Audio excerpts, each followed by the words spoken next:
Welcome to Iran.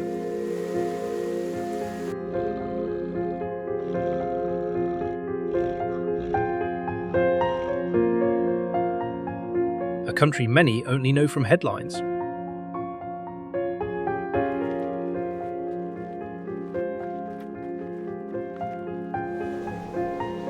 Beyond political images exists a world of millennia-old history, unique architecture, and magnificent landscapes.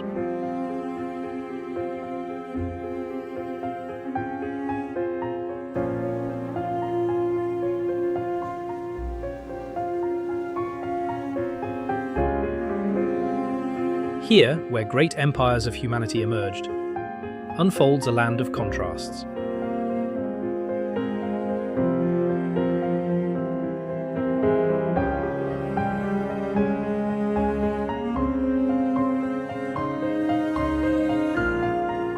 Today we discover the side of Iran that is rarely in focus: its landscapes, its cities, and its cultural heritage.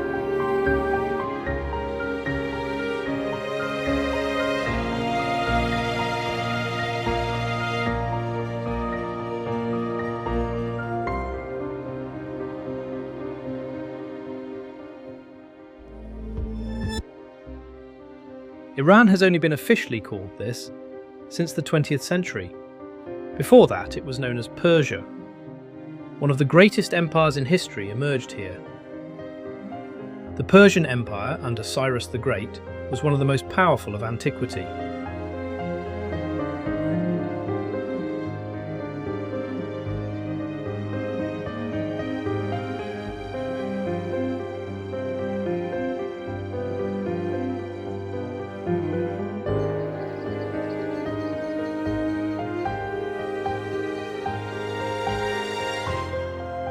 Geographically, it connects the Middle East, Central Asia and South Asia, and many of its cities lie between mountains and deserts.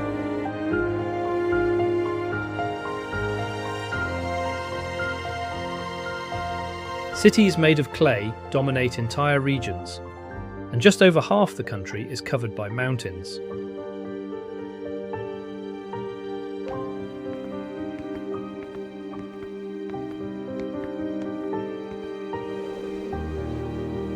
The landscape diversity here ranges from the hottest deserts in the world to forests millions of years old.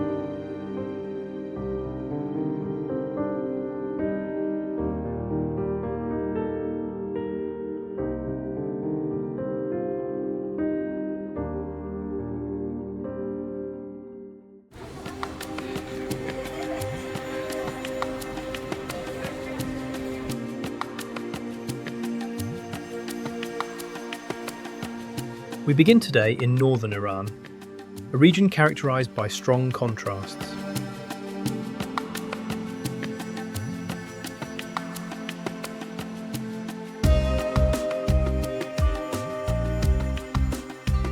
Here lies Tehran, one of the largest cities in the Middle East, at the foot of mighty mountain ranges.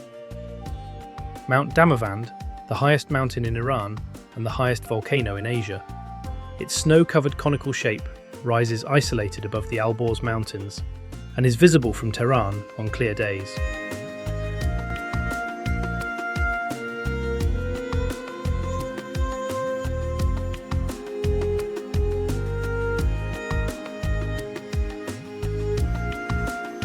Tabriz lies in northwestern Iran and was an important hub along the Silk Road for centuries.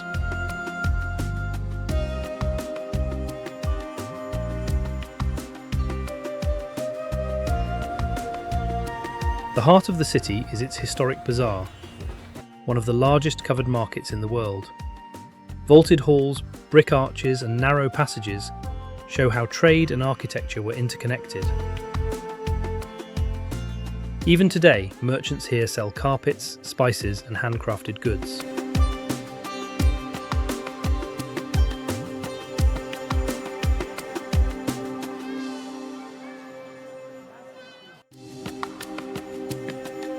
Not far away lies the village of Kandavan, whose houses are built directly into volcanic rock formations.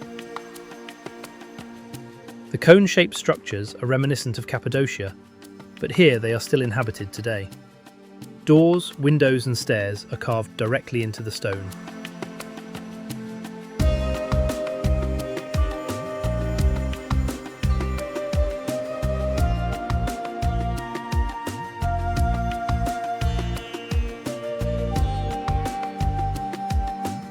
Directly west of the city stretches Lake Urmia, once one of the largest salt lakes on Earth.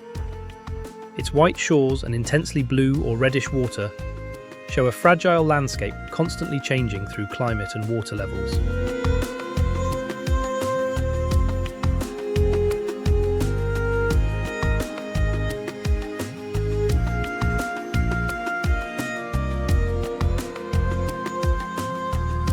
Southeast of this region, Tehran awakens as a city of dimensions.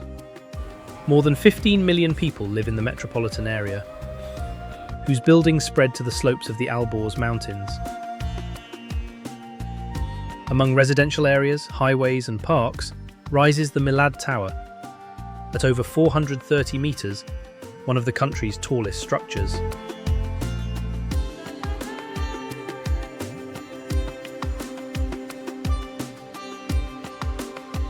From above, Tehran's size becomes clear. High-rises, mosques and endless road networks stretch to the horizon, while snow-covered mountains rise behind them.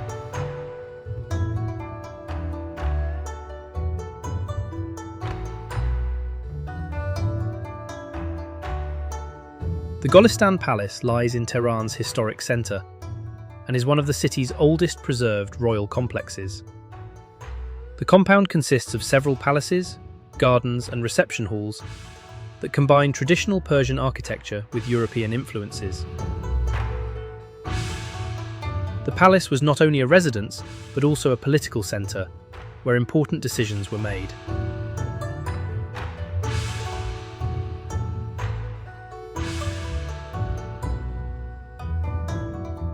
Today the complex lies in the middle of modern Tehran.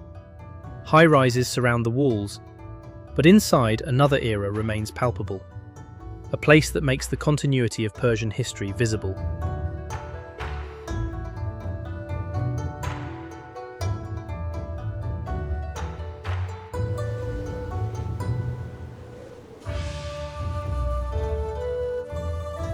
The Grand Bazaar of Tehran is a network of covered alleys extending several kilometres. For centuries, it has formed the economic heart of the city.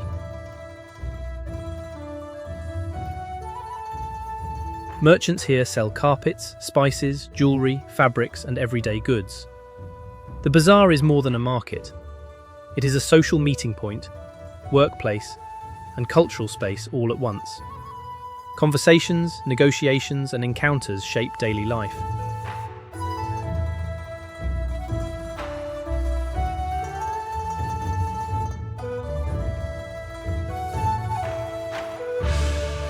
Those who walk through the bazaar experience a side of Tehran that has barely changed.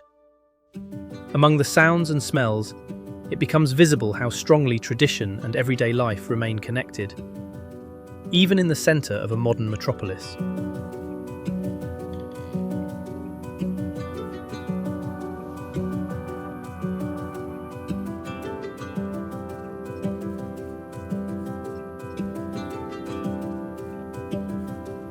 Another iconic structure is the Yazd Tower, a tower resembling a triumphal arch.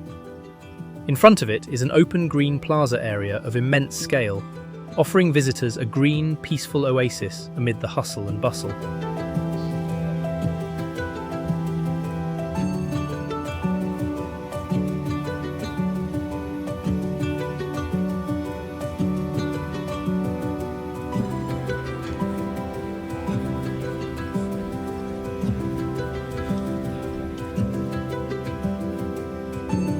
Tehran stands in contrast to the rest of the country, modern and centuries old at once, loud, lively, and with unique recognition value.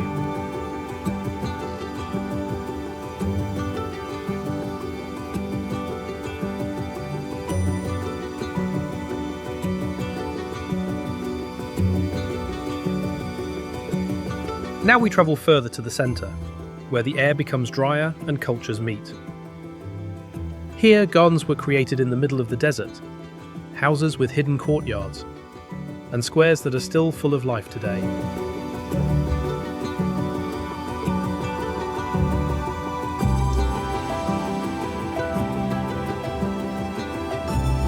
Kashan lies on the edge of Iran's Great Deserts and was an important stop for centuries for merchants travelling between the country's major cities. From outside, many buildings appear simple, almost inconspicuous. But behind heavy wooden doors open courtyards with fountains, gardens, and artistic tiles. This architecture arose from the necessity to create protection from heat, and simultaneously became a form of art.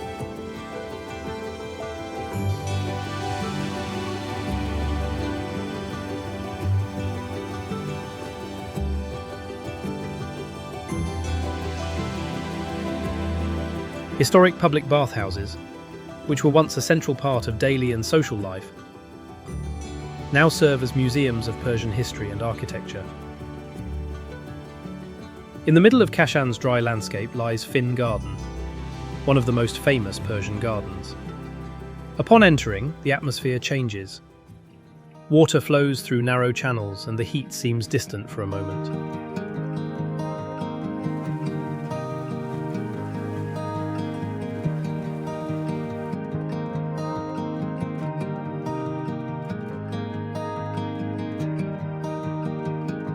Kashan is not a place of grand monuments, but of small details.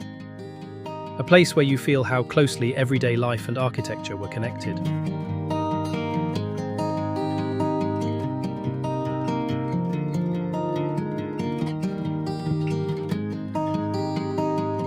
South of Kashan lies Isfahan, the city once considered the most beautiful in the world. It was one of the largest and most important cities in the world in the 17th century. Merchants, artists, and travellers from Europe and Asia came here, and many described the city as the pinnacle of Persian architecture. To this day, Isfahan carries this reputation. Wide boulevards, mosques with turquoise domes, and centuries-old bridges characterise the cityscape.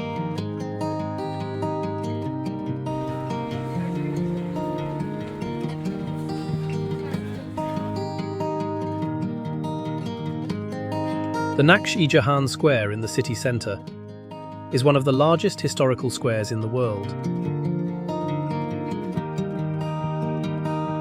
When it was built in the 17th century, it was the centre of political power and economic activity. Rulers watched games and ceremonies from their palaces. Merchants sold their goods in the surrounding arcades.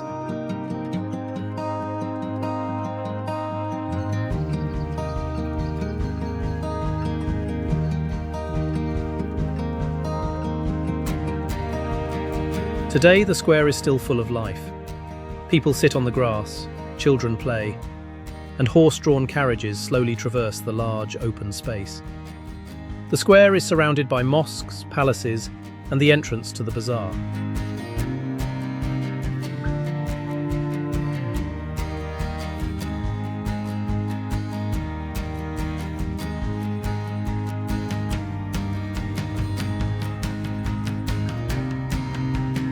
The Sepol Bridge spans Isfahan's river with 33 uniform arches and is especially beautifully lit in the evening when light falls through the arches. Even when the river carries little water, the bridge remains a social place.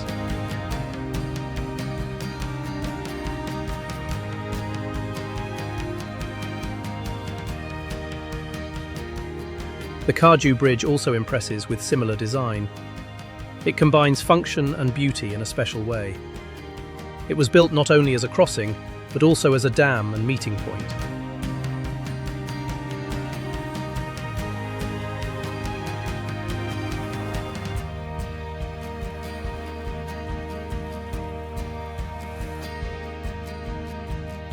In Isfahan's Armenian quarter stands the Vank Cathedral, an unusual place in a predominantly Muslim city. It was built in the 17th century by Armenian Christians who found a new home here. From outside, the building appears plain, but inside, colourful frescoes cover the walls.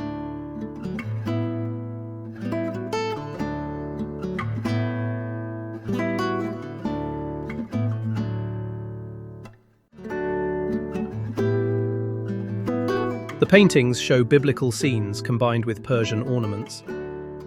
This mixture reflects the cultural diversity that has shaped Isfahan for centuries. Isfahan still stands for beauty, but also diversity.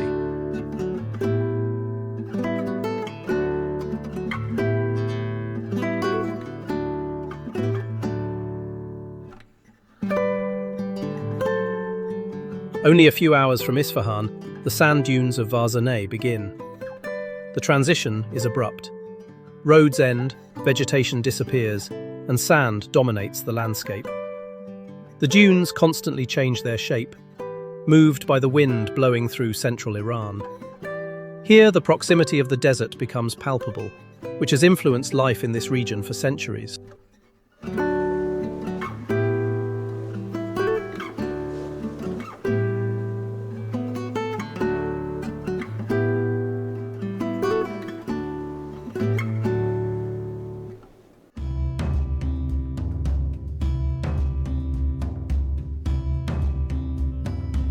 Further south, but still in central Iran, lies a landscape that tells of survival in the heat. Here, cities were created from clay, formed from the material the desert itself provided.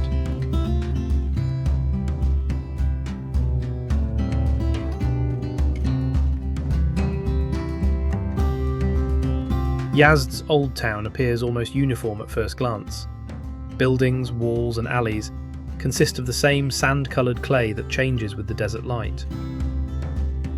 In the morning, the walls appear light and soft. In the evening, they take on warm, darker tones. The narrow alleys were deliberately built to provide shade and keep heat away. Yazd is one of the oldest continuously inhabited cities in the world.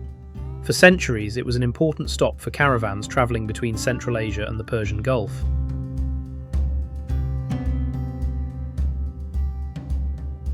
Here, the modern world seems to slow down, and it's easy to imagine what life looked like centuries ago.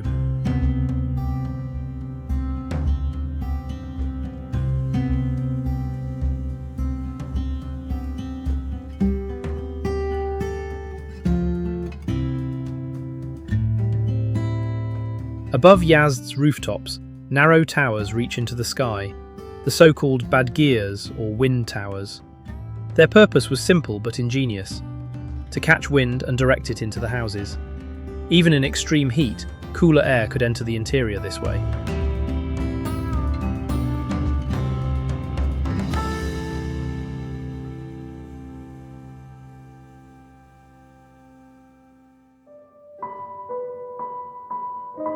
On the city's edge stand the Towers of Silence on bare hills.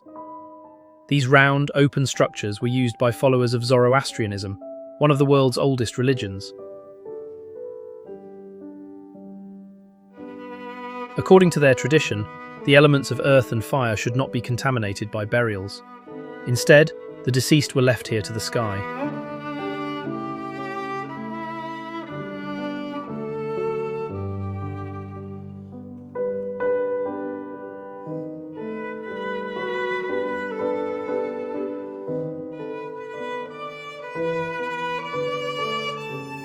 The Lut Desert is one of Earth's most extreme places. Satellite measurements showed some of the highest surface temperatures ever recorded here. There is hardly any water, hardly any vegetation, hardly any sounds. In some areas, the ground appears black because volcanic rock stores the heat. The Lut shows a side of the planet that remains far from human settlement.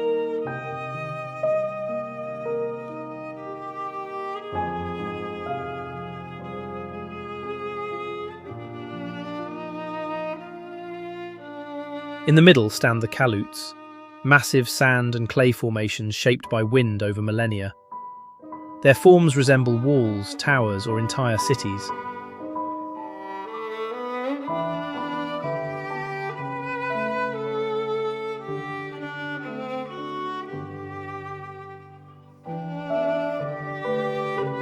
But the real eye-catcher is Arg-Ebam, once one of the world's largest clay cities. For over 1,000 years, people lived here within high walls, protected from the heat and dangers of the desert. The city consisted of residential houses, mosques, markets, and a citadel on a hill. Everything was built from clay, the only material available in this environment.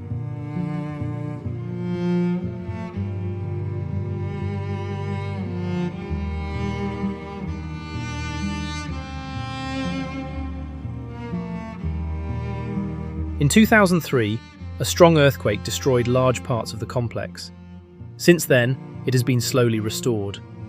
Looking over the walls and towers, it becomes visible how large and complex this city once was.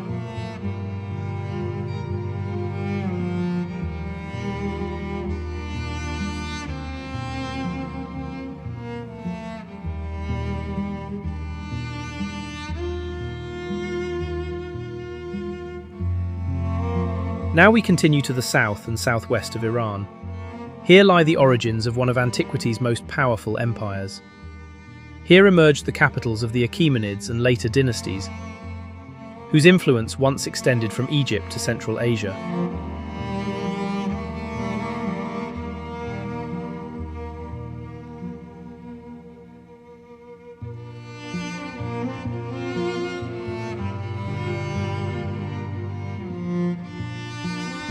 Shiraz is one of Iran's most famous cities and is often associated with poetry, gardens, and a calmer way of life.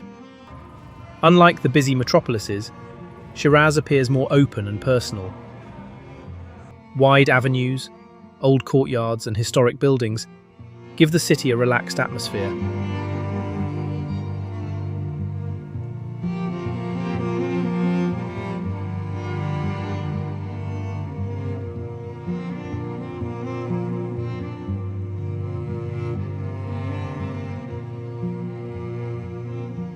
The Nasir al-Molk Mosque, often called the Pink Mosque, is one of the city's most famous structures. Its name comes from the pink tiles covering large parts of the facade and interior. But its most impressive moment occurs in the early morning. When sunlight falls through the coloured glass windows, patterns of red, blue, and yellow emerge on the floor. These light plays constantly change, depending on time of day and season. Despite its fame, it remains a place of calm where visitors walk quietly through the space and observe how colour and light move.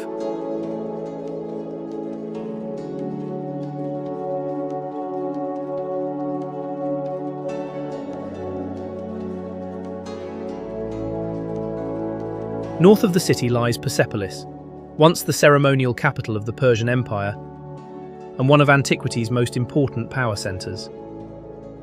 The complex was built over 2,500 years ago, and still today stand massive columns, stairs and reliefs showing scenes from the empire's life.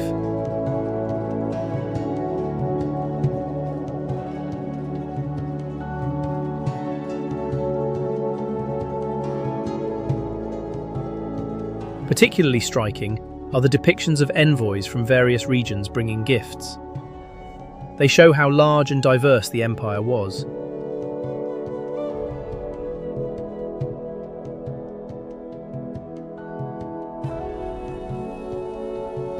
Persepolis was destroyed in 330 BC, but the ruins still convey the scale of this place. To stand among the stones means to stand directly before the remains of one of history's most influential civilizations.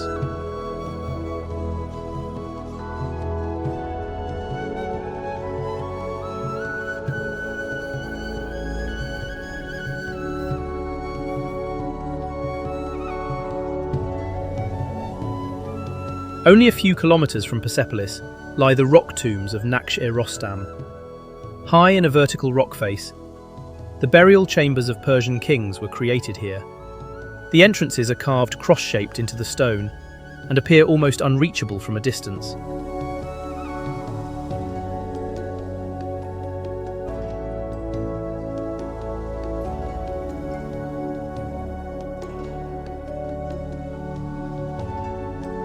In contrast to the testimonies of Persian history, stands the pink Maharloo Lake. Southeast of Shiraz, it is known for its seasonally pink-coloured surface. Depending on the season, the lake can appear from light pink to deep red, showing that even amid the desert, colour prevails.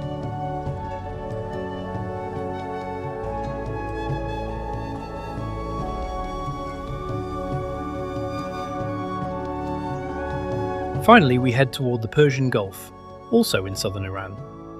Here, the dry mainland meets the warm water of the Persian Gulf. Here, the landscape changes again. Instead of desert cities and mountains, islands, rocky coasts and saline plains dominate the picture.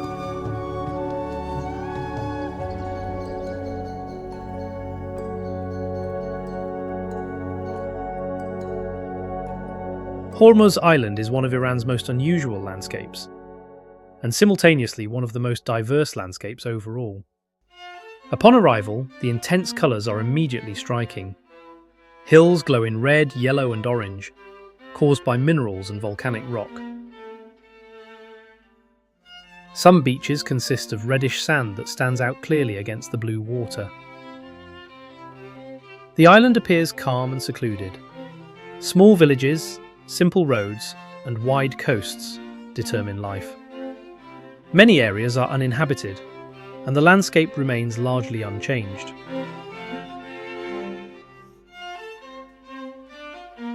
Hormuz shows how diverse Iran's geology is, an island that seems more like another world than part of the mainland.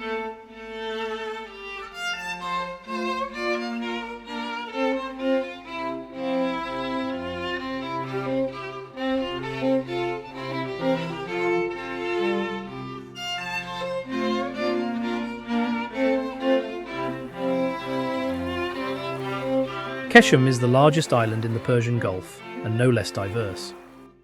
Here, steep rock formations, sandy beaches, and mangrove forests alternate.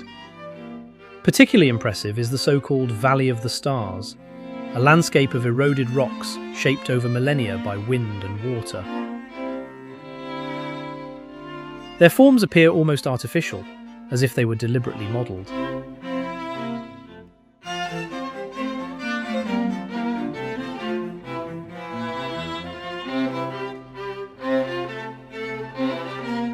The island shows a calmer, nature-dominated side of Iran, far from the major cities in the interior.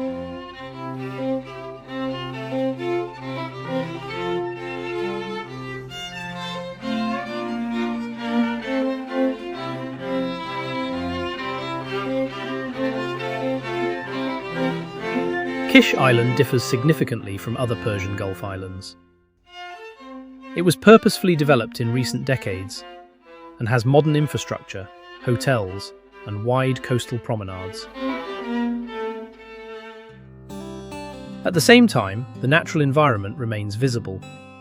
Flat, clear water, coral areas, and long beaches characterize the coast.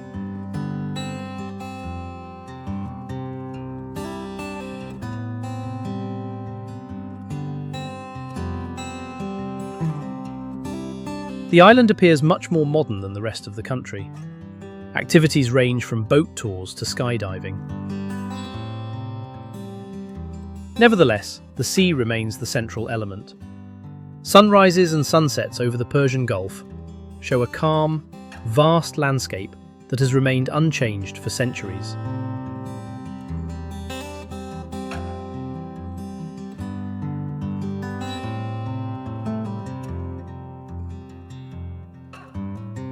Here, at the country's edge, the desert ends in the sea, showing once more how diverse and surprising Iran's landscapes truly are.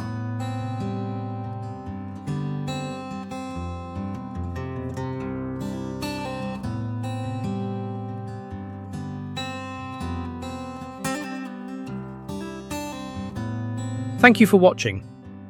We hope you enjoyed the video as always. If so, please leave a like and subscribe.